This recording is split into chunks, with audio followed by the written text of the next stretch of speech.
Hello, guys, and welcome to my presentation about the book Boy Tales of Childhood by Roald Dahl.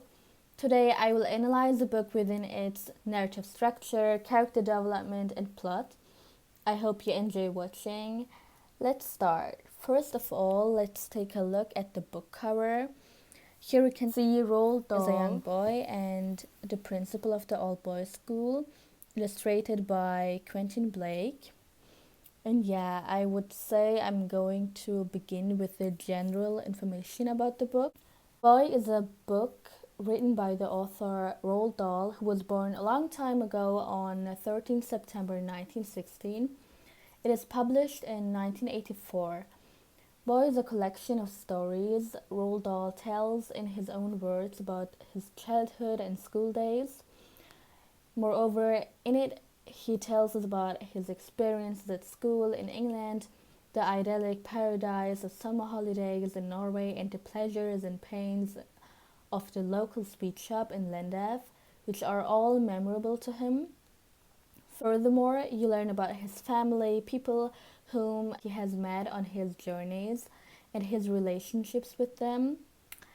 And yeah, let's go ahead with the genre of the book. You might be wondering why I didn't just say it's an autobiography.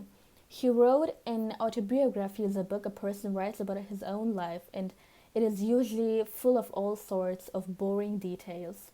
This is not an autobiography. So you can see books that are about one's life are called autobiographies, but it is interesting to see that Roald Dahl said himself that it is not an autobiography. Right now I'm going to say a few key points about the narrative structure. Roald starts writing about his parents, goes through his school days, and ends with him getting his first job. Roald Dahl himself is the first person narrator, so we are experiencing the story with him, the protagonist. We get all his feelings and emotions, and that makes reading more exciting and better. It's also why it builds suspense. And yeah, the type of the book, the story is starting with him putting his parents into the descriptive spotlight. That actually means that the story is about traits, ideas, emotions, and experiences of that character, but this book is literally about Roald Dahl and his feelings. Moreover, we're discovering more about the past, and this is why the present makes more sense, and this makes reading also really interesting. For example, the Dahl family didn't return home to Norway after his father's death to show how strong and independent the mother is. And yeah, in a good story, we feel with the main characters, and we don't want them to get hurt. Like, when it was discovered that Roald and his friends were whipped and punished, it was very sad and also painful for me to read on. And moreover, the writer Roald Dahl uses details, figurative and powerful language that bring the story to life. And here I have two examples for you. The first one is on page 32, the tonsil ticker tasted and smelled. And the second example is on page 47, and he yelled, "Oh!" And yeah, in fact, the emotions are made clear so that you could empathize with the characters. And yeah, all in all, the atmosphere while reading was really nice. The book was entertaining me, so it was funny to read. But in some parts in the book, bad things also happened, so it was sad and emotional. Right now, you'll get some information about some characters. First of all, I'm going to give you a few characteristics of Roald Dahl, the main character of the book.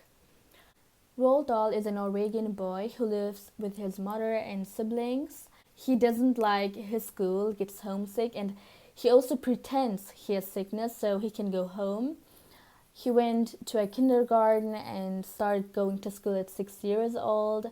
And when he was 7, he was sent to an all-boys school where he made 5 close friends. What's more, he and his friends had a passion for candy, and every day after school they went to the candy shop and bought sweets.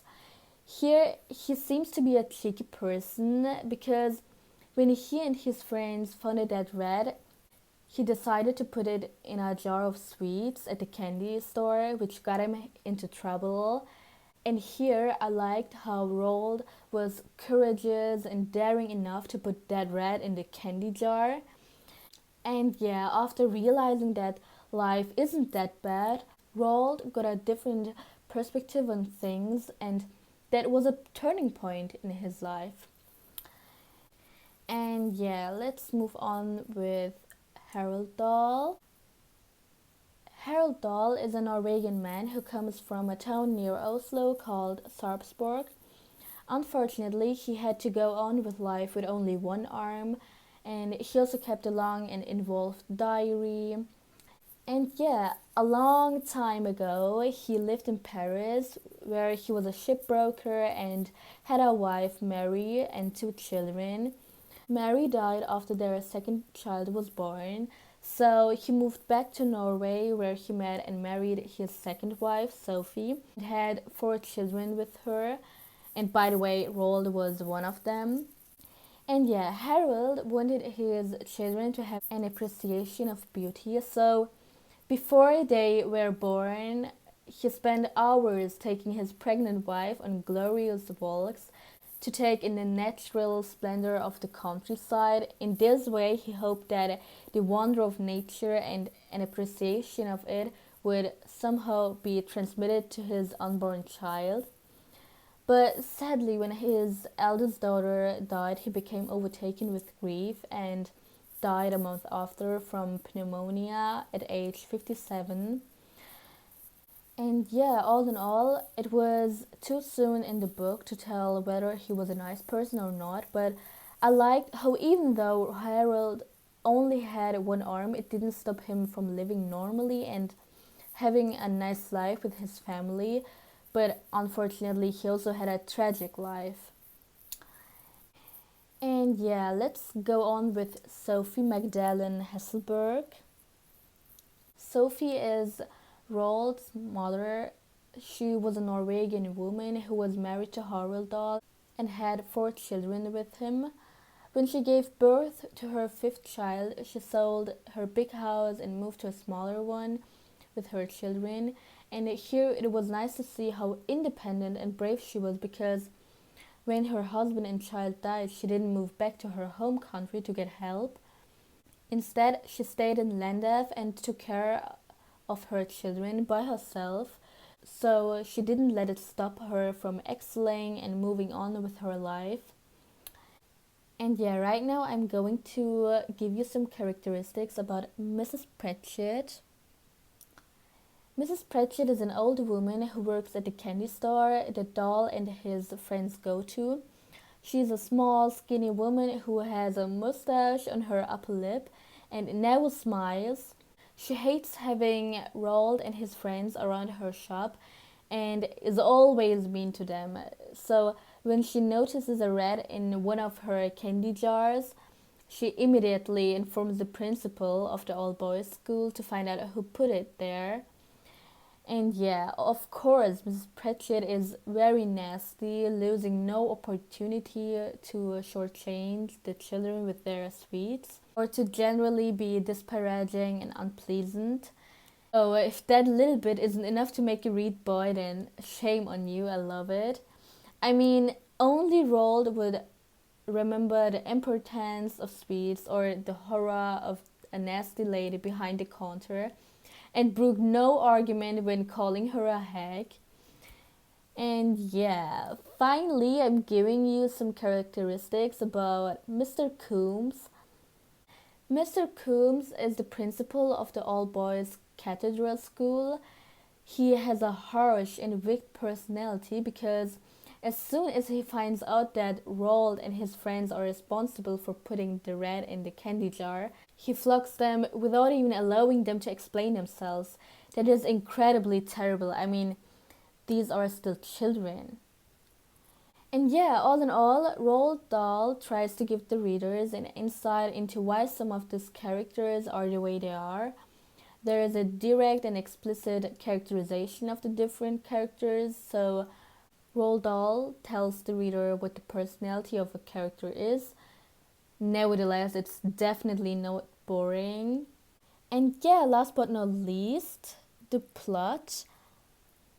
The plot for this book is the life of a good writer, Roald Dahl. The book describes what happened to Roald Dahl from his birth till he graduated from school and how he started his writing career, which was an accident, by the way. And yeah, the rising action has many interesting parts to it. One of them is when Roald Dahl and his friends put a dead rat in Miss Pratchett's candy jar and gave her a heart attack. The next really major event is when Roald went to Norway over the summer with his family. And finally, the last event is when Captain Hardcastle accused Roald of cheating on the test. Yeah, the climax in this book is when Roald Dahl overcomes all the adversities in life when he is growing up. He then gets a job and has to move to East Africa, where he later becomes very successful as a famous author.